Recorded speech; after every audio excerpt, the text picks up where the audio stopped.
Hello everyone and welcome back. आज हम semester 2 का मैक्रो और इंडियन इकोनॉमी सब्जेक्ट का यूनिट नंबर 4 शुरू करने जा रहे हैं। हम यूनिट 1, यूनिट 2 और यूनिट 3 को पूरा डिटेल में कवर ऑलरेडी कर लिए हैं।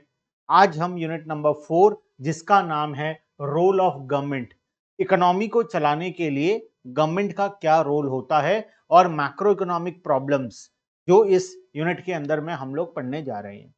ये हमारा 4th और आखिरी यूनिट है। इसके बाद हम लोग कुछ एडिशनल चीजों के बारे में डिस्कस करेंगे, वरना वैसे देखोगे तो अगर यूनिट 1 से 4 तक हम पढ़ लें तो हमारा सिलेबस हो जाता है कंप्लीट, और मैं वो सारे चीजों को कवर किया हूं जो एग्जाम में आता है।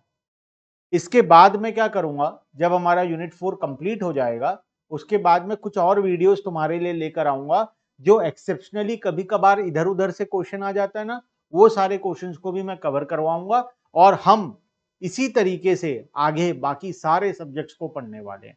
तो चैनल के साथ जुड़े रहना, चैनल को बिल्कुल भी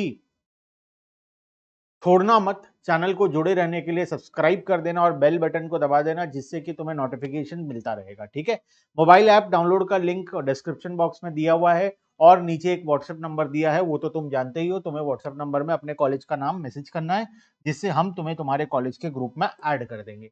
चलो फटाफट से शुरू करते हैं बिना टाइम वेस्ट किए। टॉपिक का नाम है role of government, Indian economy, macro and Indian economy हम पढ़ रहे थे, और चैप्टर का नाम मतलब यूनिट का नाम और आखिरी यूनिट रोल ऑफ गवर्नमेंट। तुम बताओ गवर्नमेंट का क्या रोल है? सर हालांकि गवर्नमेंट तो कुछ करता नहीं है इकोनॉमी में, गवर्नमेंट तो बस वही इलेक्शन में लगा रहता है और पैसे खाने में लगा रहता है। ये सच्चाई है, ठीक है, लेकिन ये लिखना नहीं होता एग्जाम में। एग्जाम में वही लिखना होता है जो उसे गवर्नमेंट को जो काम दिया गया है। गवर्नमेंट क्या करता है उससे कोई मतलब नहीं है, उसका क्या रेस्पॉन्सिबिलिटी है। गवर्नमेंट का काम दो है मेनली इकोनॉमी के अंदर में। गवर्नमेंट जो इकोनॉमिक को चलाता है, अगर मैं मॉनेटरी पॉइंट ऑफ व्यू से बात करूं, वैसे नॉन मॉनेटरी तो बहुत सारी चीजें गवर्नमेंट और भी करता है, जैसे कि रूल्स एंड रेगुलेशंस बनाता है, कोई रूल्स एंड रेगुलेशन को वायलेट करता है तो उसको पनिशमेंट देता है, और ऐसे बहुत सारे काम गवर्नमेंट हमारे लिए करता है। बेसिकली अगर मॉनेटरी टर्म्स में बात करूं तो गवर्नमेंट हमारे लिए दो तरीके से काम करता है। एक तो गवर्नमेंट टैक्स कलेक्शन करता है और दूसरा गवर्नमेंट का काम होता है एक्सपेंडिचर करना। एक तो गवर्नमेंट एक्सपेंडिचर करेगा, दूसरा टैक्स कलेक्शन करेगा। टैक्स कलेक्शन बहुत तरीके से करता है गवर्नमेंट, जैसे कि डायरेक्ट टैक्स हो गया, इनडायरेक्ट टैक्स हो गया, ऐसे बहुत सारे सिस्टम है गवर्नमेंट के पैसे कलेक्शन करने के लिए। और कुछ नॉन टैक्स रेवेन्यू भी होते हैं गवर्नमेंट के, ठीक है, वो भी हम पढ़ेंगे। तो गवर्नमेंट का बेसिकली एक रिसीट होता है और एक एक्सपेंडिचर होता है। रिसीट साइज में टैक्स आ गया, नॉन टैक्स भी आ जाता है, जैसे कि बिना टैक्स को छोड़कर और अदर इनकम भी गवर्नमेंट के बहुत सारे होते हैं, वो सारे आ गए। टैक्स के अंदर दो वैरायटी भी होता है, direct tax and indirect tax, direct tax और इनडायरेक्ट टैक्स। इसी तरीके से गवर्नमेंट के बहुत प्रकार के एक्सपेंडिचर होते हैं, खर्चा करता है गवर्नमेंट हमारे ऊपर, रोड बनाता है, स्कूल बनाता है, ब्रिज, हॉस्पिटल, स्कूल, और ऐसे बहुत सारे एडमिनिस्ट्रेटिव एक्सपेंसेस गवर्नमेंट इकोनॉमी के अंदर में करता है।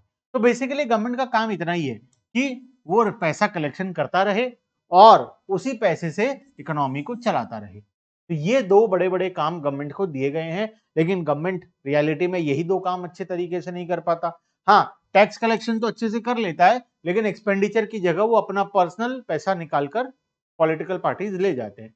ये सच्चाई है, ठीक है। देखो अब हमें क्या पढ़ना है इस चैप्टर में, हमें यहाँ पर रोल ऑफ गवर्नमेंट को पढ़ना है। गवर्नमेंट क्या इकोनॉमी में करता है, गवर्नमेंट का रेवेन्यू कहाँ कहाँ से होता है, गवर्नमेंट का एक्सपेंडिचर के बारे में हम डिटेल में पढ़ेंगे। गवर्नमेंट जितना भी बजट बनाता है, चाहे वो फिस्कल बजट हो, रेवेन्यू बजट हो या कोई और प्रकार का बजट हो, तो गवर्नमेंट के सारे बजट के बारे में पढ़ेंगे, सारे डेफिसिट के बारे में पढ़ेंगे। पैसा कम पड़ गया तो कहाँ से आएगा, पैसा एक्सेस हो गया तो कहाँ जाएगा, पूरा डिटेल में, मतलब इकोनॉमी को किस तरीके से गवर्नमेंट चलाता है उसके बारे में हम पूरा डिटेल में पढ़ने वाले हैं। हम कोई भी एडमिनिस्ट्रेटिव या प्रोसीजरल पार्ट को नहीं पढ़ेंगे, हम सिर्फ वही पार्ट को पढ़ेंगे जो हमारे सिलेबस में है, और हमारे सिलेबस में सिर्फ मॉनेटरी वाला पार्ट है, मतलब मनी से रिलेटेड जितना भी काम गवर्नमेंट करता है वो सारा काम हम लोग यहाँ पर पढ़ने वाले हैं। तो ये है हमारा चैप्टर, चैप्टर का नाम है रोल ऑफ गवर्नमेंट, और इसके साथ एक और छोटा सा पार्ट आएगा मैक्रो इकोनॉमिक प्रॉब्लम्स का, कि बड़ा बड़ा जो इकोनॉमी के अंदर में प्रॉब्लम है, अनएम्प्लॉयमेंट हो गया, इन्फ्लेशन हो गया, इस तरीके का जो बड़ा बड़ा इकोनॉमी के अंदर में प्रॉब्लम एग्जिस्ट करता है, उन प्रॉब्लम को कैसे अंडरस्टैंड किया जाए और कैसे सॉल्व किया जाए, ये पूरा पार्ट हमारा यूनिट नंबर 4 के अंदर में आता है। तो अभी जो हम फिलहाल शुरू कर रहे हैं वो है रोल ऑफ गवर्नमेंट, वो है रोल ऑफ गवर्नमेंट, और रोल ऑफ गवर्नमेंट को पहले हम लोग पढ़ने वाले हैं। अब रोल ऑफ गवर्नमेंट को जैसे ही हम शुरू करेंगे, सबसे पहला जो पार्ट आएगा वो है sources of public revenue. Government का रेवेन्यू कहां से होता है, what are the sources of public revenue. Government पैसे कहां से कमाता है, गवर्नमेंट के पास इतना सारा पैसा आता कहां से। तुम्हें एक एस्टिमेट दूं, गवर्नमेंट का मंथली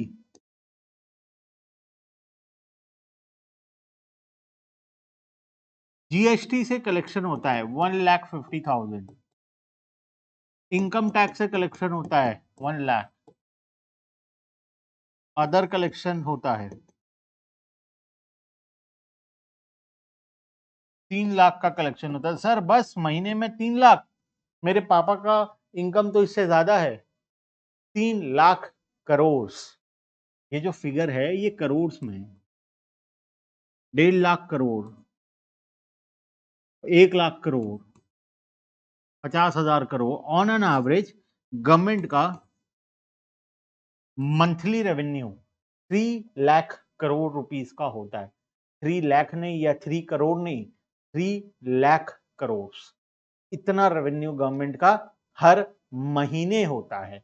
अगर इंटू 12 कर दिया जाए तो 36 लाख करोड़। और ये मैं पुराना फिगर बोल रहा हूं, अभी रिसेंटली अगर देखोगे तो और रेवेन्यू गवर्नमेंट का बहुत ज्यादा बढ़ चुका है। तो ये तो कुछ भी नहीं है, ये तो कुछ भी नहीं है, गवर्नमेंट का इससे और भी बहुत ज्यादा रेवेन्यू। सोच कर देखो गवर्नमेंट के पास कितना पैसा है। इसीलिए तुम जब सुनते हो बड़ा बड़ा प्रोजेक्ट की, एक नेशनल हाईवे का प्रोजेक्ट आया, एक 50,000 करोड़ का, वो 20,000 करोड़ का, फिगर सुन के अनरियलिस्टिक नहीं लगता। इतने बड़े बड़े अमाउंट कहां से आते हैं, 5,000 करोड़, 10,000 करोड़, 20,000 करोड़, इतना बड़ा बड़ा फिगर, इतना बड़ा बड़ा बजट बनता कैसे है। वो गवर्नमेंट का उतना रेवेन्यू है, 36 लाख करोड़ का रेवेन्यू गवर्नमेंट के पास में है।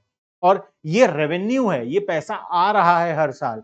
ऐसा नहीं कि 36 लाख करोड़ का पूंजी है और उसी से खर्च करना है, इतना रुपया तो हर साल आ रहा है। और गवर्नमेंट के पास जो एसेट्स पड़े हुए हैं वो अलग, इतना जमीन है, इतना पैसा, इतना रिजर्व जो पड़ा हुआ है वो अलग। ये तो इनफ्लो है हर साल का, हर साल इतना रुपया आ रहा है। इस वजह से गवर्नमेंट इतने बड़े बड़े एक्सपेंडिचर कर पाता है, और गवर्नमेंट के पास इतना पैसा होता है, इतना रेवेन्यू होता है, क्योंकि वो खर्च कर पाता है, वहीं से वो सारा पैसा को खर्च करता है। इसीलिए तो पॉलिटिक्स में इतना दिक्कत है, मारा मारी है, क्यों? बिकॉज पैसा इतना ज्यादा है ना, इतना ज्यादा पैसा है। सोचो मोदी जी के हाथ में आज 36 लाख करोड़ का हिसाब किताब है। तुम क्या सोचते हो, एक छोटा सा डिसीजन मोदी जी का और कितने लाख करोड़ रुपए का इधर से उधर हो जाएगा, तुम सोच भी नहीं सकते।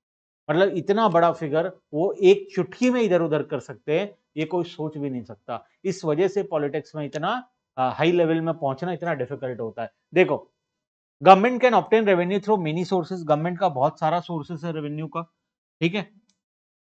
बेसिकली जो मेन रेवेन्यू आता है वो डायरेक्ट टैक्स और इनडायरेक्ट टैक्स, मतलब टैक्स वाला रेवेन्यू जो है वो सबसे ज्यादा होता है, नॉन टैक्स रेवेन्यू जो है वो सब बहुत कम होता है, ठीक है। From the view point of individual, household and firm, there are 4 major way in which government can charge people और obtain revenue. We should study for all of this one by one. सबसे पहला जो है वो है tax. क्यों tax सबसे पहला है? बिकॉज मेजोरिटी ऑफ द पैसा टैक्स का पैसा ही होता है। मेजोरिटी ऑफ द पैसा जो गवर्नमेंट का आता है वो टैक्स रेवेन्यू से आता है। और टैक्स भी बहुत प्रकार का होता है। बेसिकली दो इंपॉर्टेंट तरीका है टैक्स कलेक्ट करने का, एक तो है डायरेक्ट टैक्स और दूसरा है इनडायरेक्ट टैक्स, ठीक है। अब डायरेक्ट टैक्स इनडायरेक्ट टैक्स क्या होता है वो तो हम पढ़ेंगे, लेकिन जो डायरेक्ट टैक्स का कलेक्शन है गवर्नमेंट का वो अप्रोक्स 12 लाख करोड़ रुपए का है, 12 लाख करोड़ रुपीस ईयरली, मतलब 1 lakh crore rupees per month. और इनडायरेक्ट टैक्स का 18 लाख करोड़ रुपए का गवर्नमेंट का कलेक्शन है, मतलब 1.5 लाख करोड़ रुपए का। मैं ये राउंड फिगर बोल रहा हूं, ठीक है, इससे ज्यादा है कलेक्शन, मैं तुम्हें एक आइडिया देने के लिए बस बता रहा हूं। 18 लाख करोड़ रुपए का इनडायरेक्ट टैक्स का कलेक्शन है और डायरेक्ट टैक्स कलेक्शन है 12 लाख करोड़। टोटल मिलाकर 30 लाख करोड़ आउट ऑफ 36 और 40 लाख करोड़, उसमें से मेजोरिटी 70% हिस्सा सिर्फ और सिर्फ टैक्स रेवेन्यू गवर्नमेंट का होता है। A tax is a compulsory contribution by individual, a family और a firm made to government for use in the common interest of all without any claim for service in return. हम tax का पैसा government को देते हैं ताकि government economy को अच्छे तरीके से चला पाए। और इसका मतलब ये नहीं कि तुम गवर्नमेंट को टैक्स दियो तो गवर्नमेंट से रिटर्न कुछ मांगोगे, ऐसा कुछ जरूरी नहीं है कि गवर्नमेंट तुम्हें कुछ ना कुछ देगा। तो वो चाहेगा तो देगा, नहीं चाहेगा तो नहीं देगा। Service in return for the contribution made. अब टैक्स के अंदर हम और टैक्स के बारे में थोड़ा डिटेल में पढ़ लेते हैं, फिर दो प्रकार का टैक्स जो है डायरेक्ट टैक्स और इनडायरेक्ट टैक्स, उसके बारे में आज हम लोग डिटेल में पढ़ेंगे। ठीक है। It is a compulsory contribution, ये कंपल्सरी होता है, मतलब कोई भी इंसान इसे मना नहीं कर सकता देने से। सर अगर मैं नहीं दिया तो क्या होगा? अगर तुम नहीं दिए तो तुम ही नहीं बचोगे, मतलब उठाकर जेल में डाल दिए जाओगे, तुम्हारे प्रॉपर्टी सीज कर लिया जाएगा, सारा पैसा रिकवर कर लिया जाएगा। मतलब बेसिकली देयर इज नो वे कि तुम टैक्स बिना दिए बच पाओ। ठीक है। हाँ, चोरी करके बहुत लोग बच जाते हैं, लेकिन कभी ना कभी आएगा टाइम जब तुम्हें पकड़ लिया जाएगा और तुम्हें लगा दिया जाएगा अच्छे से चूना। It is a compulsory contribution and nobody can question it. तुम क्वेश्चन भी नहीं पूछ सकते गवर्नमेंट को कि मैं क्यों टैक्स दूं। देना है मतलब देना है, इसमें और कोई किंतु परंतु नहीं है। चुपचाप से हर साल टैक्स का पैसा देते रहना बिना किसी वजह के। ठीक है। It is a contribution to the revenue of the government so that they can provide the necessary administration. हम पैसा क्यों देते हैं? ताकि गवर्नमेंट अपना एडमिनिस्ट्रेटिव सर्विसेज प्रोवाइड कर पाए for governing the country. Country को चलाने के लिए हर साल बहुत करोड़ रुपए का रिक्वायरमेंट होता है। जैसे इतने सारे मिलिट्री हैं, हमारे बॉर्डर को सिक्योर करने के लिए डिफेंस इक्विपमेंट में और कंट्री के फंक्शनिंग में बहुत सारा पैसा हर साल खर्च होता है। वो सारा पैसा लोगों से टैक्स रेवेन्यू के नाम पर आता है। The tax contribution has no relation whatsoever to the extent of benefit which the tax payer has from the government. Government से हमें रिटर्न क्या मिलेगा इसका कोई गारंटी नहीं है। हमें टैक्स देना है, मतलब हमारा काम है हम टैक्स चुपचाप से देंगे बिना कोई क्वेश्चन पूछे। ठीक है। अब टैक्स के अंदर दो प्रकार का टैक्स है, एक तो है इनडायरेक्ट टैक्स और दूसरा है हमारा डायरेक्ट टैक्स।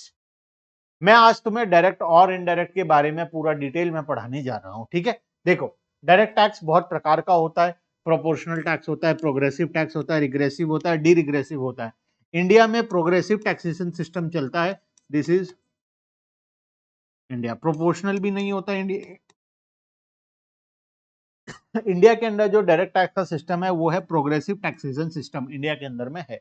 और इनडायरेक्ट टैक्स का अंदर जो है वो स्पेसिफिक नहीं है, वो बल्कि एड वैलोरम इंडिया के अंदर में चलता है।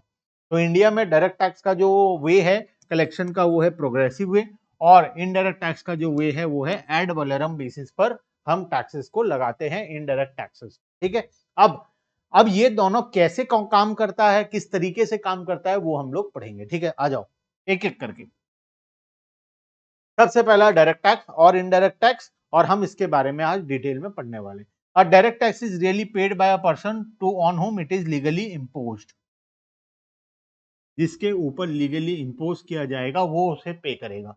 और वहीं पर इनडायरेक्ट टैक्स का बात करें, indirect tax is one which the tax payer is required to pass on to the others.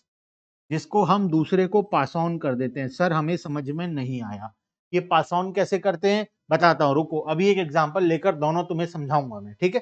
To others for actual payment while the tax payer deposit the proceeds in the government treasury. Example है sales tax और example है income tax. ऊपर direct tax का example income tax और indirect tax का example sales tax, या आज के दिन में बात करें तो जीएसटी। ठीक है, आ जाओ। सर एग्जांपल लेकर समझाने वाले थे आप, हमें समझा दो। देखो,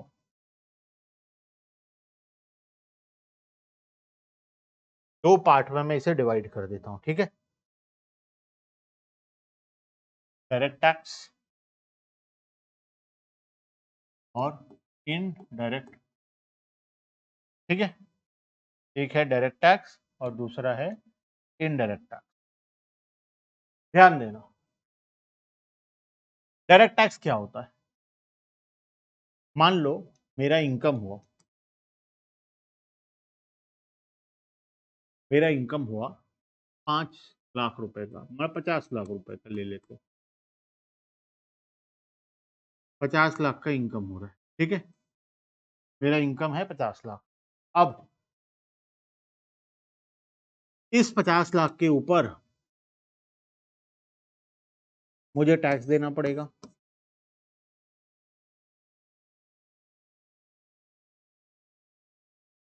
ये 50 लाख का इनकम हुआ बोल के मैं खुश था, लेकिन इस 50 लाख के ऊपर मुझे इनकम टैक्स देना पड़ेगा। ये मेरा इनकम है, this is my income. Direct tax का एग्जांपल होता है इनकम टैक्स। नाम में ही है इनकम टैक्स।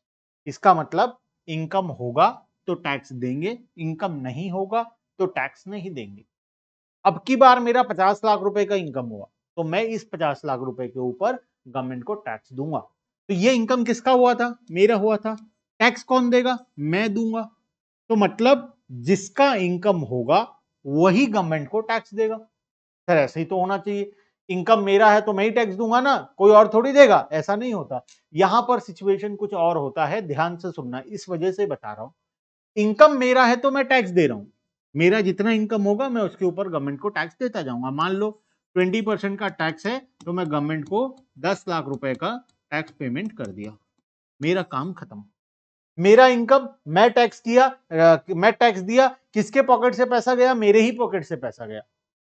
तो बर्डन भी मेरा था, पेमेंट करने का लायबिलिटी भी मेरा था। अच्छा, अगर मैं नहीं देता तो गवर्नमेंट जेल में किसको डालता? मेरे को ही डालता, है ना, क्योंकि मेरा इनकम गवर्नमेंट को देने का लायबिलिटी किसका? मेरा। मैं नहीं दिया तो जेल कौन जाएगा? मैं ही जाऊंगा ना। जेल भी कौन जाएगा? मैं ही जाऊंगा। वहीं पर बात करें इनडायरेक्ट टैक्स का, तो सिचुएशन कुछ बदल जाता है इनडायरेक्ट टैक्स के अंदर में। इनडायरेक्ट टैक्स में क्या होता है देखो,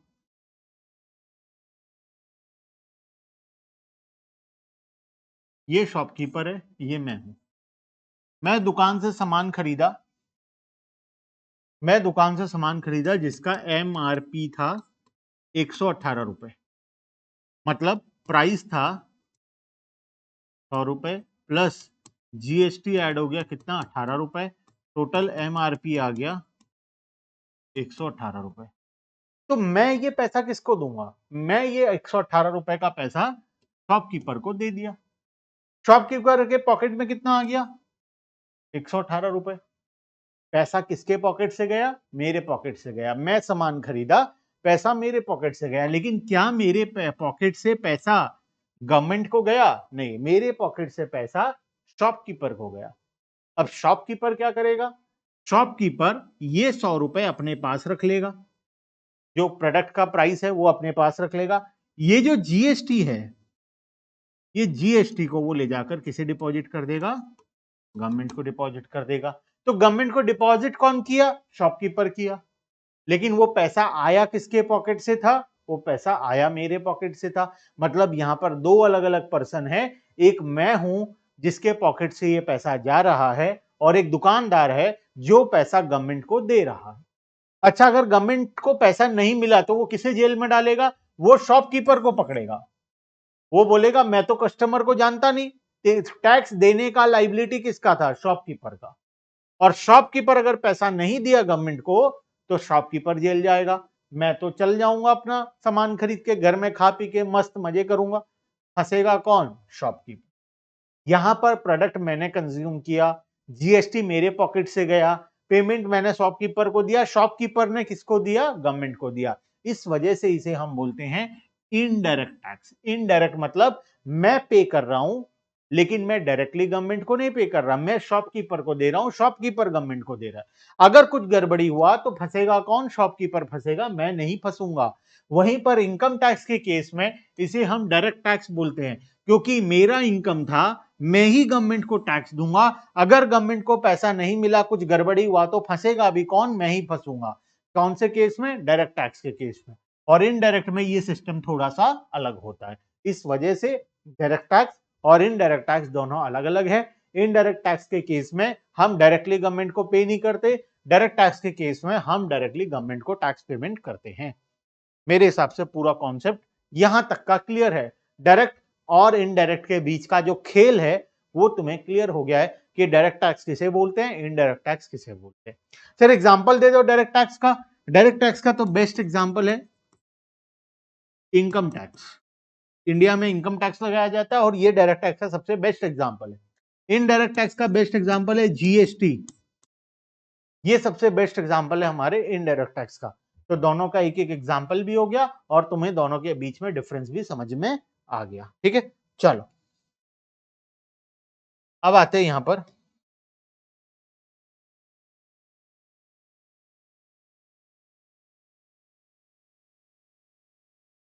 the basic difference between direct and indirect tax.